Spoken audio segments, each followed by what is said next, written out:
Hello, grammarians. Let's talk about singular and plural nouns.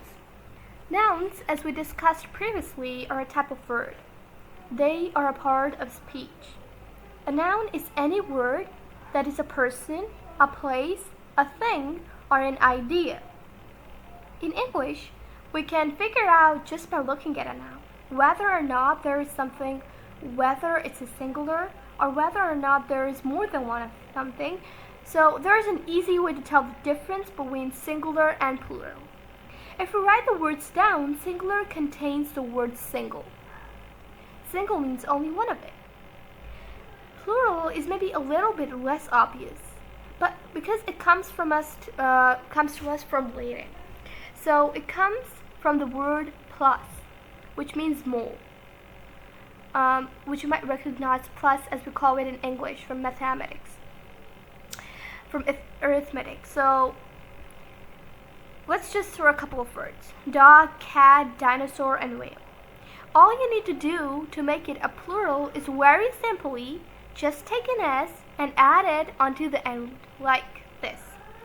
You just take the word dog and you add an S to the last and you make the word dogs.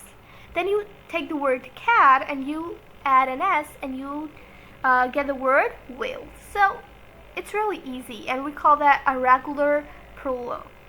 What that means is that it obeys this one rule. All you have to do is to say that there is more than one dog, and you have just to add an S. And we are lucky because most English nouns behave that way. However, here's the bad news. There are some irregular plurals. They are not regular. So, like we have words like leaf, child, and fungus. Fungus is a type of mushroom. Mouse and sheep. So, how would you know? How would you know that you can't just add an S to these? So that's unfortunately not how these nouns work in English. You can't say leaves and childs and funguses and mouses and sheeps. This is how you do it. Each one of these words corresponds to a class of words that has its own unique standard. So leaf becomes leaves. You add in VES instead of F. Child becomes children. Fungus becomes fungi. Mouse becomes mice. And sheep stays sheep, believe it or not. So these are the irregular plurals.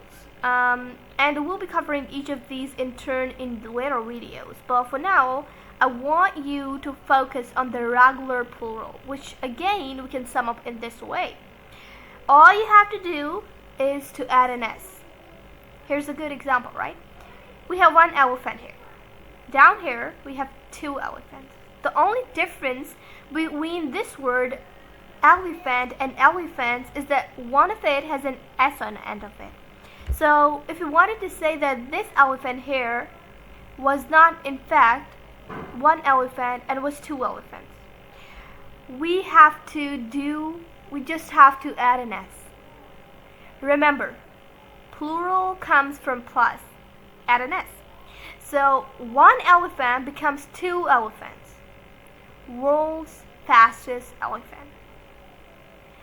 So if you're ever in need of more than one thing for a regular plural, just add an S.